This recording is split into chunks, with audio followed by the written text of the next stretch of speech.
ingeta mutamiakana Betoke n'a voulu lancer une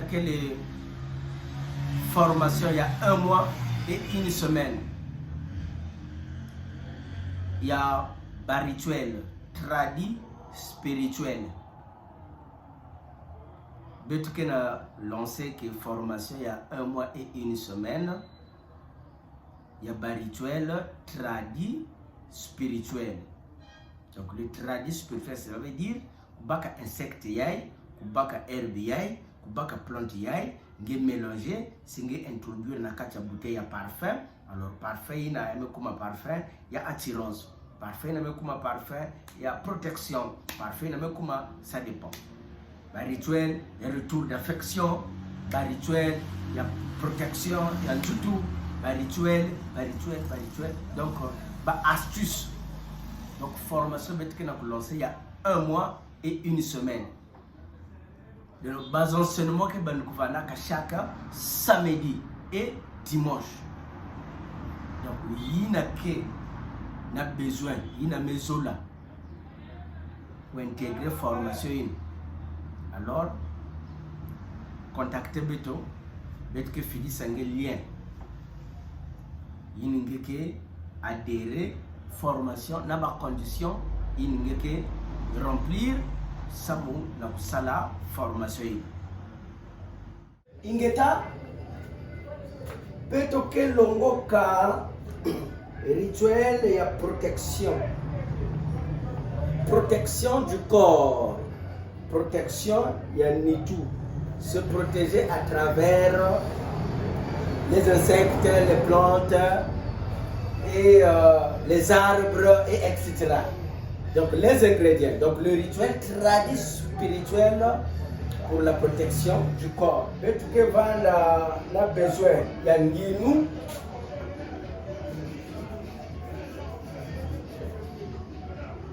que va la besoin, il y a nginu, plus que va la besoin, il y a nkasa.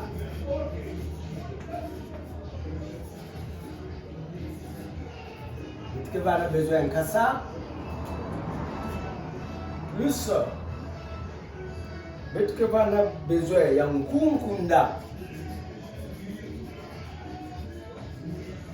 Nkunkunda.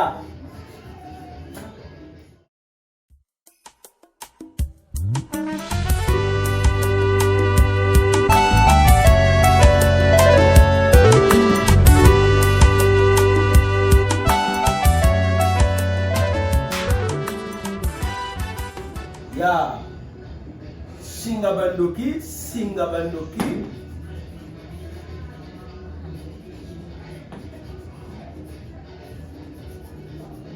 Voilà. Tu vas avoir besoin de Singabandoki. Mais tu vas avoir besoin. Il y a Dinu Diampiri.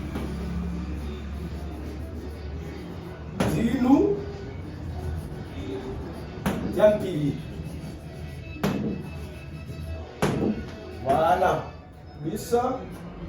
Est-ce que vous avez besoin de Dinu Diampiri? Après, mode d'emploi.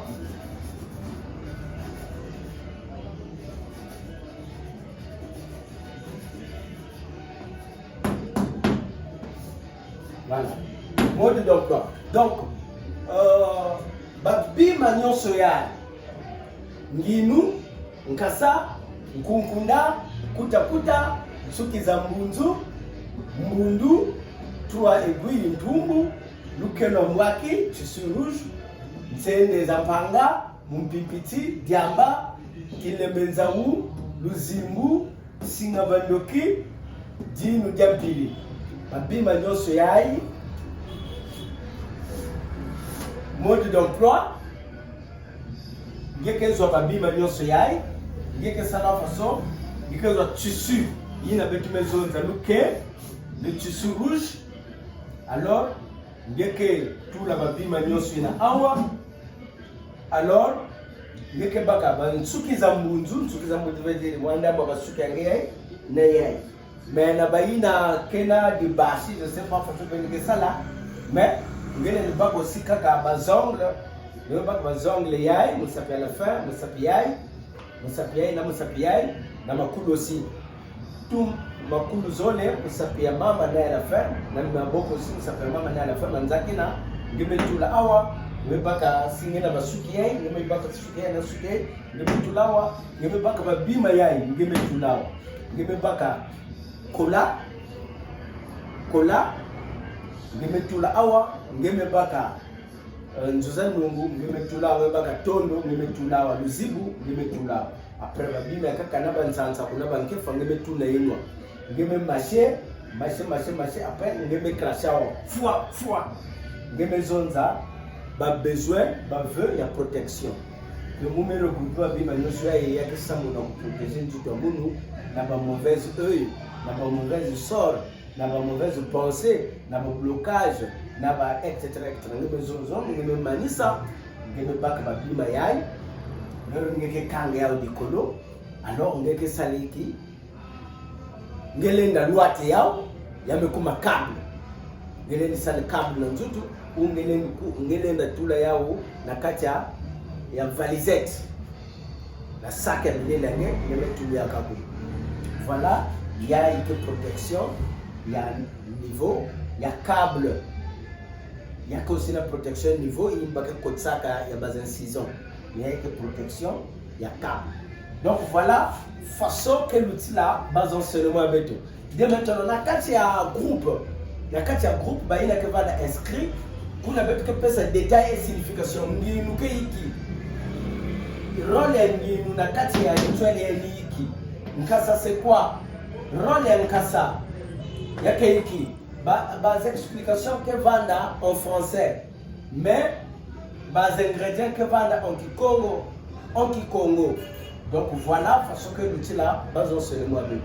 Donc bah il a question ça fallait ba bimini vanda sur place là na kati ya groupe betu que oui sana on fait ce betu ni sana pour que na kuzwa ba bima hiyo. Donc voilà bas enseignement avec façon que vanda là betu que vanda formation il y a 1 mois et 1 semaine.